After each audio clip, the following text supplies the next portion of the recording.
Hello, everyone, and welcome to another episode of the Financial Advisors Want to Know podcast. I'm Catherine Tindall, a CPA with Dominion. We're a specialty tax and accounting firm for the wealth management industry. And on today's episode, we have a very special guest, Stephanie Bogan. She is a leading practice expert, and she delivers deep expertise with her savvy, straight-talking style and insightful guidance on building, optimizing, and scaling advisory firms. She's got a long history of running a practice, successfully exiting, coming back to the industry, coaching. And I've always really enjoyed our conversations together and the just profound insights that she has for those running firms. So thanks for joining me today, Stephanie. Thank you, Catherine. It's always good to spend time with you. So we were talking a bit in the pre-show about some of the, it's interesting, a lot of the problems that we see for firms. It's, you see it more on the operational and coaching side. And then, on our side with the financials, a lot of these problems can become pretty obvious. When I'm looking at somebody's P&L, I'm like, oh, the ratios here are, between these different numbers are showing me, unit economic problems or pricing problems or things like that.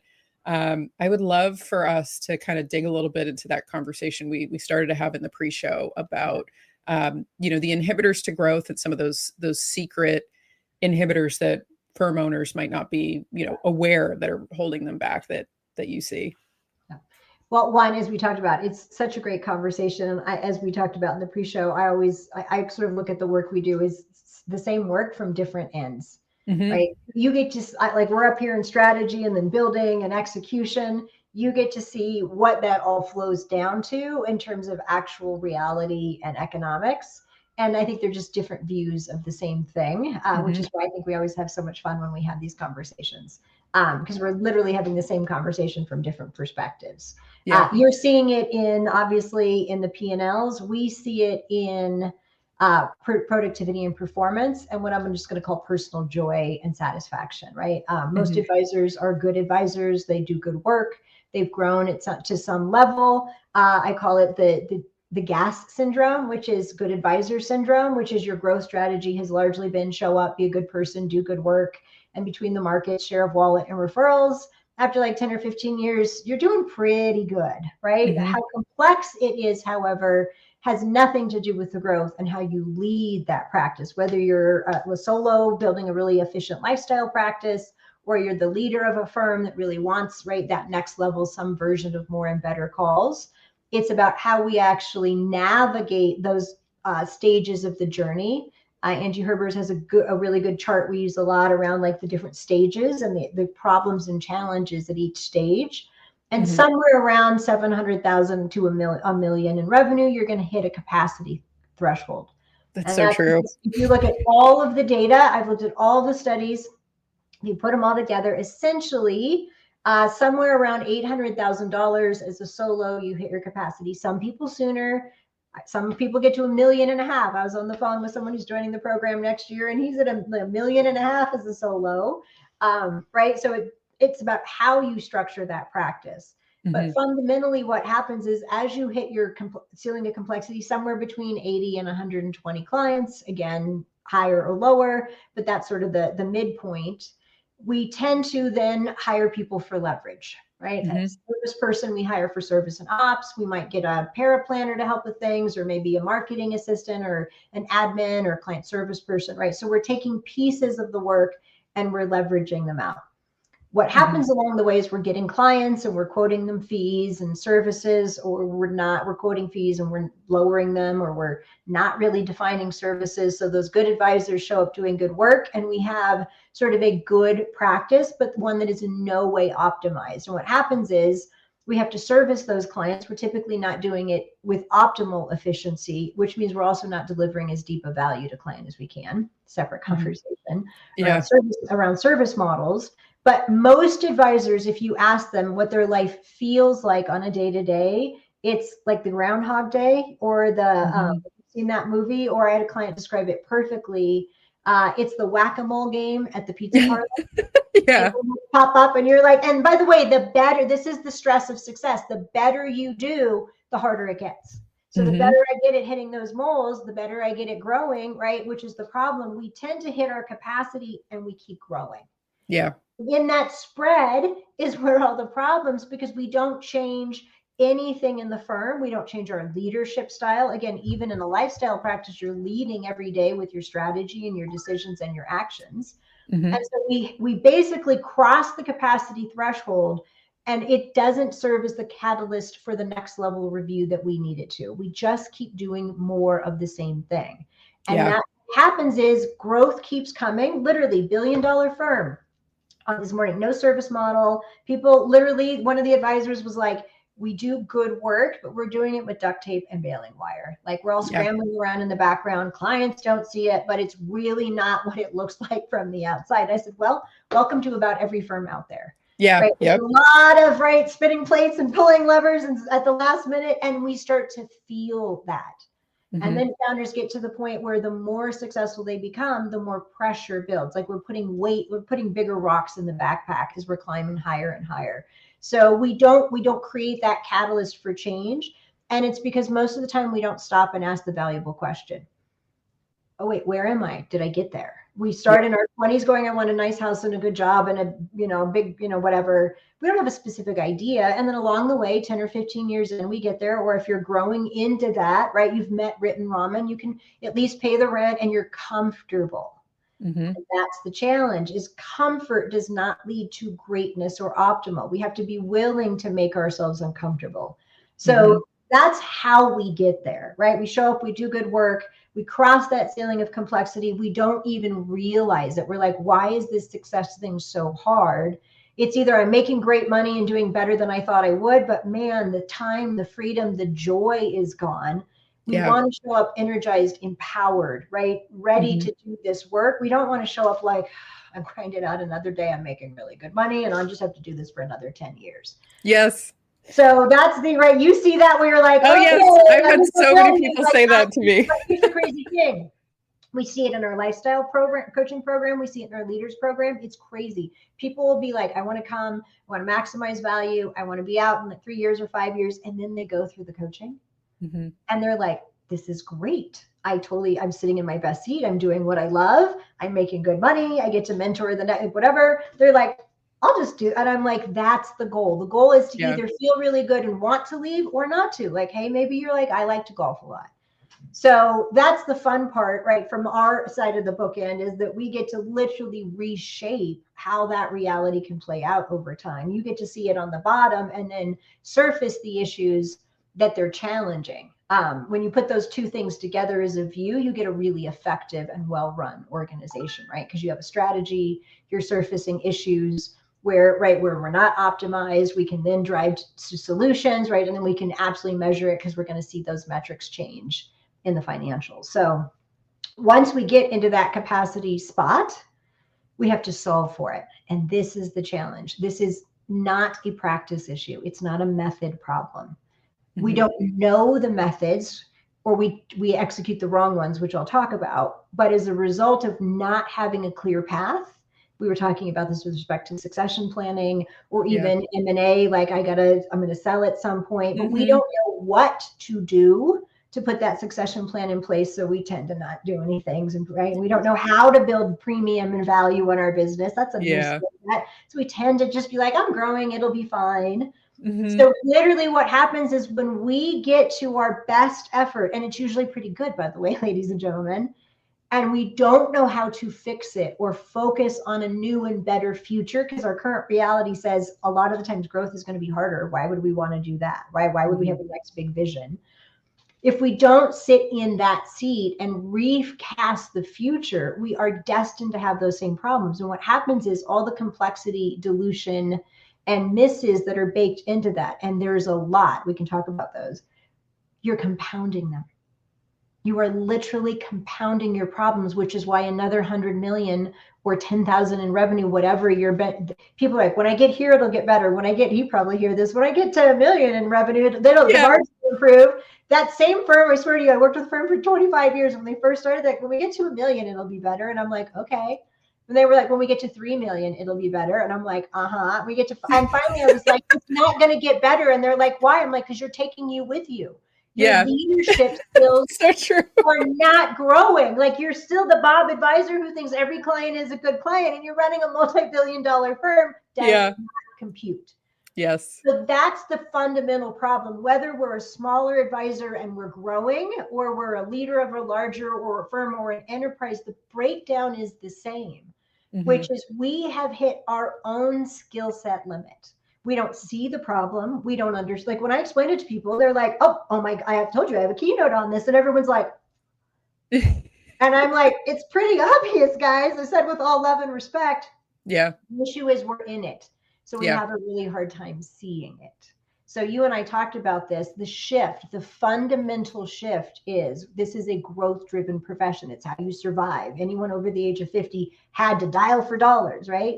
Yep. Even the younger generation, there's a lot of tension and pressure between what I call house cats and hunter cats, right? Hunter cats, like, oh, they remade, no one needs to tell them. They don't need a roadmap. G1 tends to be a lot of hunter cats. They tend to hire a lot of house cats and then get really frustrated that they're not hunter cats. Everyone gets instantly, by the way, right? And I'm like, no, but your team structure has to be designed. Your capacity is based on your clients and your team, right? And then ultimately your growth rate, so you know how to grow that team. I'm like, so it's not just, I need to grow my way out of the problem. It's I need to understand the capacity problem in the first place. It is almost always, you're not going to like this. You will love it. Catherine, the listeners will not like this. Michael Kiznis and I talk about this in our coaching programs all the time. And he like hits everybody with the hard research and they're just like that, you know, the speaker thing where it blows your hair back. Yeah. You simply cannot fix profitability with a productivity solution. Yes. 90% of the time, it is a position and pricing mix problem. Yes. Catherine here. Just wanted to say thanks for tuning into the show and hope you've been enjoying it. Since we're all at the mercy of social media algorithms, if you wouldn't mind rating the podcast on whatever platform that you listen to, I'd really appreciate it. And also, if you're looking to stay in the loop on current tax updates, what the firm is working on, and just the things that I think you as a firm owner need to be aware of when it comes to the world of tax, you can sign up for our newsletter using the link below. I only send out editions when we have really useful things to share or things that I think are important to have your attention and energy on. So let's get back to the show, and thanks again for being a listener. For the listeners, what I mean by that is we're like, I'm going to get some new tech and that's going to help with our service model. It's going to make us more efficient. And no, it's going to maybe move the needle single digits. That is great. We were going to pull that needle, absolutely pull that lever 100%. That's not going to be the lever that fixes your capacity problem. Here's why. Tech leverages your team, not you as an advisor. The average advisor is not plugging into Holistiplan, doing the analysis. They have someone doing that for them. Tech leverages your team so that they're more productive. Teams leverage advisors who are the income engines. So first breakdown is we don't understand our capacity relative to our team and our service model. More and more firms have defined service models, but the ones that do tend to like put them on a piece of paper and go, this is it. There's not an actual process for vetting and stress testing that it actually, we have the effective hourly rate. We have, right, the margin we need at each of those tiers and segments. So you do too, right? We have a model where we're like, okay, it works or okay, it doesn't. Then we know how much time we have to build out the service model. Then we can talk about what happens at the team level and what happens at the tech level. So our service models are tiered like wedding cakes. They have all kinds of special whoopee stuff, and 80% of it is driven by the tech, not the humans. So our clients, even small firms, will deliver 5 or 10x the value. Consistent, comprehensive, reliable, not founder dependent, can be on an island for 3 months, and the value is still being delivered. And we can not only drive deeper value to clients, but we drive a lot of profitability and scale in that. But fundamentally, well, go ahead. Oh, I'm going to like, you're just 100% spot on. And it's amazing how you started with, you know, we both see the same issues from different, you know, different sides of the horse kind of a thing. Like we're seeing or different sides of the elephant, like we're seeing the same elephant, which is, you know, I'll look at things at the P&L level and it's like, this is a pricing and service model issue fundamentally. Like when the profit's not here operationally, if we have this much revenue and this many clients, we should absolutely be able to hit that 25 to 35% margin, depending on which stage of growth that we're in as larger firms. And as smaller firms, you can actually, as you know, do better than that. So that, I think that becomes the breakdown. We hit our capacity ceiling and we actually don't know what's broken or how to fix it. The breakdown is almost always a pricing and profitability mix issue. Michael uses this great example of the Holiday Inn Express and the Four Seasons. Mm-hmm. One of our clients literally said, you will recognize this, many of you, so don't take it personally. They were at one of our leaders retreats and they were standing there. We're talking about pricing and profitability and service models. And they were like, we provide deeper, better service than anyone else, and we charge less for it.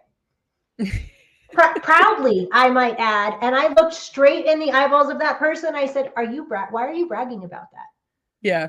I said the Four Seasons, because Michael laid out this, we have a Four Seasons experience, right? But we're charging Holiday Inn prices for a lot of those clients. And people are like, oh, they don't really take that much time. Yeah. Okay, first of all, that's totally cool as a rationalization, as long as you say that to the client's face and they're okay with it. Hey, when we started 10 years ago, we were both equitable in terms of our experience and value and your assets and your needs. But over the last 10 years, I've developed a lot of deep expertise and there's a lot more value there. The problem is you haven't kept pace and you don't need that value. So I have two options. I can transition you to someone who could actually support you well at that level, or I can just tell my team that you don't take that much time and we can put you in the corner and just be here if you have a serious problem. Otherwise, you're kind of on your own. Which would you like to be that client? No one would say that because it's not an integrity. Yeah. But when we say it's really not that much time, literally that is what we are saying. Yes. So that's where coaching is valuable, because I just come in and I reframe it. I'm like, look, that's great as long as you can say that to someone and hold your integrity. And I don't get any, but no one calls me that can't or doesn't want to. Those people, thank God, just don't call me. So we think that we're acting in service of the client and the firm. And it turns out, if you really break it down outside of the math at a human level, we're not. Yeah. What that person really needs is you 10 years ago, who's younger than you and who will overservice them until they figure it out. And their fees and the value relative to their needs are at parity. But we don't know how to let go because it's a fundamental leadership and mindset psychology, which is it feels bad. We think we're going to be the greedy grubber, or who could do that? Or people are going to think we're not nice. And I'm like, well, people might think that you're an effective business person. So we do transitions, dozens every year, dozens. 32 years I've been doing this. I've had that conversation and variations of it, right? There's more to it, thousands of times, done thousands of transitions. Guess how many times someone has called me and said, that totally flubbed, I should not have done it. I'm going to guess probably never. Zero. I always say like I go 99.99%, but so far the record is good. And the reason is we're going to draw a line and fire people. Well, who wants to do that? That doesn't feel good. So that's where, when I talk about elevating our leadership skills, part of it is literally being a clear, conscious human who can truly objectively look at a situation and what's truly fair and reasonable for all of the stakeholders, not just our insecurity, or we've got that team member we don't want to piss off because we're going to do something they don't like and we're afraid to lose them. That's what stops our growth. It is our ability to sit in a clear, conscious seat and make decisions that align with an on-purpose, intentional strategy that we actually thought about when we created. And then we go through our business and we bring things into alignment. And if you follow us at all, you see the results that we get. It's not because I'm a genius. It's because we have a proven framework after 32 years for bringing things into alignment. And then the coaching conversations that people radically need to reframe and refresh their lens by which they run, lead, and grow their firm. So if you can get that, right, typically our clients are people like yours who genuinely care about their clients and they think they're keeping them or underpricing them out of good service. And then we have that conversation and they're like, oh, that actually doesn't feel good. I said, when you see their name on the list, if you get excited, great. But if you see their name on the list and you're like, so what happens is we have that conversation and they never see things the same anymore. And then those clients start calling and they're like, oh, I know I should not. Then they know, right? Like when you know. So we do client transitions. People thank our advisors. I'm not kidding you. One or two people will be like, really? And then you give them the honest conversation, which is, well, our minimum fee to offer the value that we want to offer and reflects our experience and the value that we can add to clients. And just with inflation and markets and everything else is $5,000 or $10,000. We want to support you, and the best way we can do that is not charge you for things that you don't need, right? We're not going to feel good about that. And the truth is, in a year or two, you're not going to feel good about it either. So we just respect you enough to let you know that just where we are as a firm and our focus on our value has sort of disconnected. And we want to make sure that you are in a place where you get the care, support, and attention you need. We've got a great advisor. We found, you can all find someone even though you swear you can't, right? We do it all the time, right? If you're an LPL, they've got internal transitions, which are super, you've got options for the most part. There's no, I can't do it. There's maybe, I don't know how, and I'm afraid of it. Yes. So Michael basically hits him like you would with the math, where he's like, if you do a partial book sale, like we had FP transition, like if you do like 3X, that's like 10 years of profits all at once. Yep. And oh, by the way, you just got 50% of your time back. So you have time and a big chunk of capital. Yes. Wow. And too, it's going to be all capital gains treatment. Yes, Catherine's going to get it right. So literally one of our leaders this year, we went through that process, and she is the lover of people. And she was like, no, I call it the white knuckle. No. Yeah. And I said, you're going to do the first tranche. It's going to be really hard. And then after that, you're going to call me and be like, let's go. And she's like, no, I'm not. So she did it. She called me up. She's like, it's been a week. And she goes, I come in every day floating. Yes. Said, why? And she said, because the emails aren't there and the calls aren't there. She's like, all the gone, just gone. My team has time. She's like, I have my top 20 plan that you built with me. So I'm going to go build the service model so that it's world. She was like, I feel like I shed a skin. And I was like, because you did. Yeah. You shed misaligned clients, fees, revenue, and services. And the weight, the invisible weight of that in the practice is all this stuff between. We don't have a service model, so we're making it up as we go. We're providing 4-season service to our Holiday Inn clients, and we cherish that. But when you have teams, it's a breakdown, and here's why. I've got a team, and they're running back and forth across the street. Ding, ding, ding. I need something at the Holiday Inn. Oh, wait, is that the Holiday Inn version? Or, I just give them the 4 Seasons version because I can't figure that. And then your team is running back and forth. You're doing a 529 plan over here and a business exit sale over here and a death claim over there. And you got to go figure out something you've never done before for that random client over there. And all that running back and forth and a lack of clarity, standards, right? Something that your team can do really well consistently without you never gets time to take shape. Yes. We're putting our finger in the dam all the time. We're like, oh my God, if I had a little time, I could. So what happens is when we get really clear and conscious about what is really in service to the business and the client, and the question we forget to ask, what's it at the cost of? Hey, you can keep those small clients, you can. It's going to cost you 30 days off. It's going to cost you joy. It's going to cost you sitting in your best seat. It's going to cost you $300,000 a year. How does that work for you? Yeah. And then they're like, oh, that doesn't feel good. I'm like, well, door number 1 and door number 2 both have some suck next to them. Let's be honest. They're both hard. But on the other side of door number 1, you get more perpetual hard. And on the other side of door number 2, you get love and income and freedom and joy and rainbows. Like, I choose hard in door number 2. Thank you very much. So, right, there's just, as you can see, like a few really well-intended conversations having gone through it where you just reframe. Yeah. Now we can have a conversation around pricing. Mm-hmm.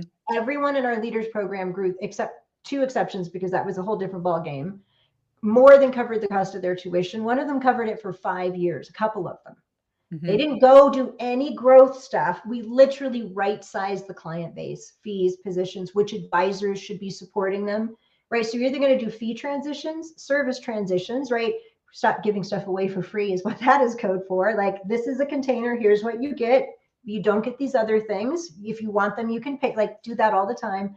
And then advisor transitions, either inside or outside the firm. I call them the 3 terrifying transitions, because if I told someone you have to do 3 things to improve your situation, those would be the first 3 things they told me they don't want to do. Yes. Don't touch the clients. I'm like, okay, so you basically have a Honda and you want a Ferrari, but you're not letting me touch the engine. Yep. And I'm like, well, I hope you like the Honda. Like, great, not my job to judge it, but my job is to say, here's the information you need to make good choices and to help you create a space to make them. If you're like, hey, I want to keep those small clients, we have strategies for that so that we can at least optimize that, right? And we look at teams and training, and great, people can cut their teeth, all the good stuff. So it's not that you have to transition all of your clients out to save yourself. It has to be one of the options you're willing to consider. Mm-hmm. And then just like you, we pencil out if we change teams, if I transition these to someone else, if I did a revenue share with a younger advisor, if I kept them, We model all that out. So we literally can Monte Carlo the client base now and into the future. So we now know that we have an engine that performs the way that we want. And then we can grow that engine without the stress and the pressure and the suffocation, because we've cleared the runway. We've optimized the client model in terms of fees and pricing and services. We call those your business positions. And then we've optimized your teams from a people perspective, because that's where the other piece breaks down is we get busy and we go, let's hire somebody. Yes. Let's hire. And we tend to go hire a junior associate. That just tends to be like, I want someone new. They're going to cost me less. This is going to be great. And that can, and it can be great. It really can. But I get phone calls all the time from someone who's like, I hired this person and it's not better. And I'm like, why would you think it would get better? You hit your capacity threshold. You're out of time. You need leverage, and you hired someone green. So you're going to invest the next 3 to 5 years training them. So you basically invested 6 figures in a part-time job. Yes. And in 5 years, you'll have leverage. In 3, you might have leverage with those teeny tiny clients. If we just partial book sailed, we wouldn't have that problem. And then we could just hire a service advisor who could step right in and manage those clients. And instantly you get a lot more time for a little bit more money. So that's ahead. Like, don't everyone run out and do that. Like, there's a process we go through to determine, is it a paraplanner, an associate, a service, or a lead, which are the 4 tiers of advice leverage. And people hire in a vacuum. I'm busy. I want that person or that level. We open up the client base and the growth rate. I can look at a client base and be like, all right, the advisor, the founder is going to get the top 20, 50, 100. If we've got a junior, right, that's going to be here. And that leaves, like, you can map that to teams really quickly for the most part. And if you know the growth rate, then you know exactly how those teams are going to grow and evolve, at what benchmarks you need to hire the next, like, very easy to manage growth and staffing, which is one of the big breakdowns. If we take the time to map it on the front end, who are the clients? What do we need to charge them at each tier to make it a profitable and equitable relationship so that growth doesn't suffocate our margins? And then what's the proper team structure to optimize for value to client, leverage to the advisors who are the income engine, right? And profit back to the firm. If you put those 2 things together, I promise you guys, in the course of 12 months, radically transform your practice. There's a lot of other very cool stuff that we do, but those 2 things around growth and capacity, most of our growth problems aren't growth problems. The average firm isn't actually growing net new assets, just a teeny bit. It's almost all market growth, which is not because people can't market or don't want to build those engines, because they don't have time. They're too busy serving their clients and managing their growing businesses and not really loving that part of it, wishing they could get back to sitting in their best seat, right? Things that are revenue creating, energy creating, and revenue producing. And what that means is when things aren't working, here's how you're all going to know. Harvard level stuff for free. It's going to be really simple, actually. I ask people 2 things. Is it working? Lots of my clients say, yeah, it's right. I'm successful. I make this money and I never thought I'd be, right? Or, hey, I just finally hit that $500,000 mark and I feel really good. The question is whether it's a successful but or a successful and. And here's how you can tell. You can tell by asking question number 2. Question number 1 is it working? Question number 2, which no one ever asks, talk to yourself about it, but you don't ask and answer it. Does it feel good? Hot damn, if running your business or being an advisor doesn't feel good, that is a signal, bing, bing, bing. That's your body, brain, soul way of saying, this is not supposed to be this way. You're out of alignment. Please go fix it. And we have this horrible habit in our very driven society where we just ignore that signal and those feelings completely. And we're like, suck it up, buttercup, just work a little harder and be a little smarter. And we work over the problem and we go hire that person. Like, oh, I'm busy, hire, because we think we're being so smart about our business, but we never stop to go, what's the actual problem I'm trying to solve for? We don't pause. We don't get clear and conscious and then make commitments that we know are truly aligned with the vision and goals that we set out. So we just go throw spaghetti at the wall. It turns out pretty good in this business, right? If you can get clients, you can deal with a lot of other stuff, but you pay a tax, you pay a price for it, and it's a feeling. Yes. So if you can't say, and it feels good, then you're in successful, but I'm successful, but I wish I had more time. I wish I didn't feel like I was in the grind. I was on with one of our leaders this morning and I said, how is that now? And he said, oh, I'm successful. And I'm successful and I can double, and I know that my time will stay my time. I'm successful and I know how to lead and grow my team with total clarity. I'm successful and I learned how to manage change and have difficult conversations. He was like, I'm successful. I was like, yes, that's the difference. Is we want to go from successful, but we're trying to be successful, but can't figure it out, to successful and growing, getting better, leaning into that next level with clarity, consciousness, and confidence. And to me, that's how we solve the capacity and growth problem. We solve it at a leadership level. Mm-hmm. And then we can actually view and go, oh, wait, the runway is cluttered with some things I might need to clean up, right? Before I remodel, I might want to clean up the house a little bit. And then once we've remodeled, we want to put it all back together in optimal style, because now we have a frame and a decision set that lets us do that with clarity. We're not winging it and going it alone and making it up. We have models and strategies and frameworks that we can use to assess. Like, our clients do this every year. Where are we on our team? Because they've got 3 spreadsheets. So they put in a couple data points and they literally see the next 10 years of their firm. Team, mm-hmm. clients, capacity, everything. Because they took the time on the front end. And by the way, they didn't take that time because on Tuesday they wanted to get proactive. They were sitting in the seat that you're all sitting in. Whether they were a lifestyle advisor or a leader, they were like, this sucks. I would like it to be better now. My mother-in-law has this really great saying, which I'll end with because it explains it, which is, when he's had enough, he'll get up from the table. Mm-hmm. You will all deal with these capacity problems. You will blame growth. You'll hire more bodies. And eventually what you're going to realize is you're just compounding the problem. The revenue is growing. Maybe even the margins are growing. But if the revenue, the margins, the culture, and your joy aren't growing, there is a breakdown somewhere. Because I didn't sign up to start a business that literally tolerated suffering. Are we going to have some? Absolutely, right? Mm-hmm. It's hard. But there's a difference between, right? There's a great saying I heard, which is, pain is inevitable. Suffering is optional. Mm-hmm. We're all going to have growing pains as we move through the stages. We just happen to know what they are so we can get ahead of them. If we don't get ahead of them, we will learn through the science of failure and suffering, and we'll keep doing that sometimes until we retire or die.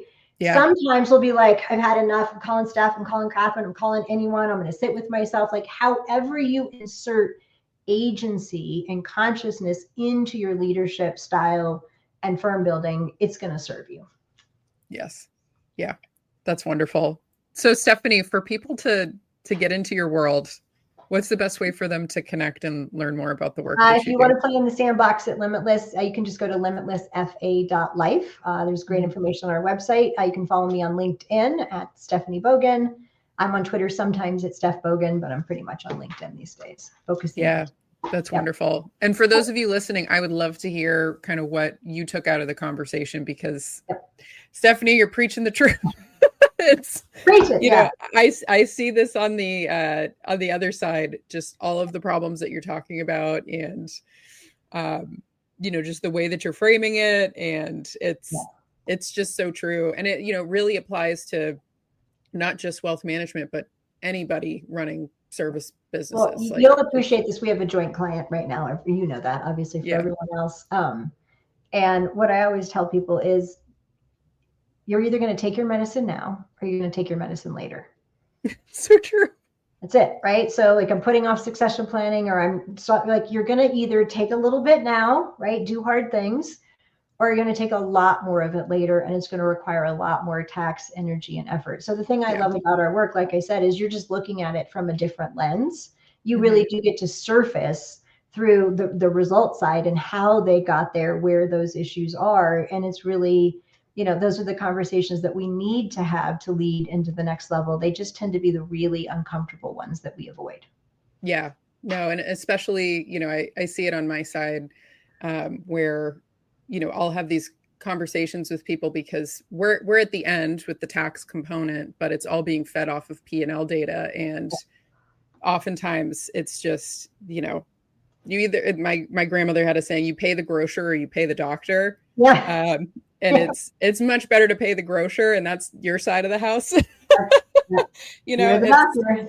Yeah. And it's, you really have to, it's a lot of these core central, foundational unit economic issues that are really driving, what we see on the back end and, the real root causes for a lot of the problems. I always talk to my clients about, like, don't operate in averages, right? Generalities kill performance. They kill margins. They kill joy.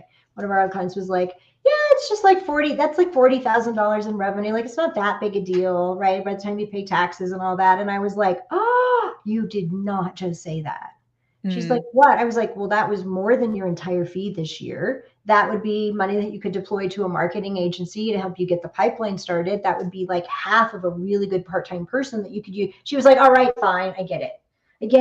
And I was like, someone else was like, it's really not that much time. And I was like, averaging, like, we have a thing now. It's like averaging alert, where I'm like, wait a minute. Anytime you give me like, it's okay, that is almost always code for there is some stuff I need to look under the hood and really dig into. So just really avoid averaging. It's okay. It's not that bad. It's not that much time. It's not that much money is code for there is work to be done there. Yes. I see it on the front end. You see it on the back end. You all listening are living everything in the middle. And if it's not efficient, effective, and enjoyable, I would just invite you to really reflect on that and ask yourself how you can create greater capacity and growth in your practice by really be willing to take a hard look at where you're at and where you want to be in the future.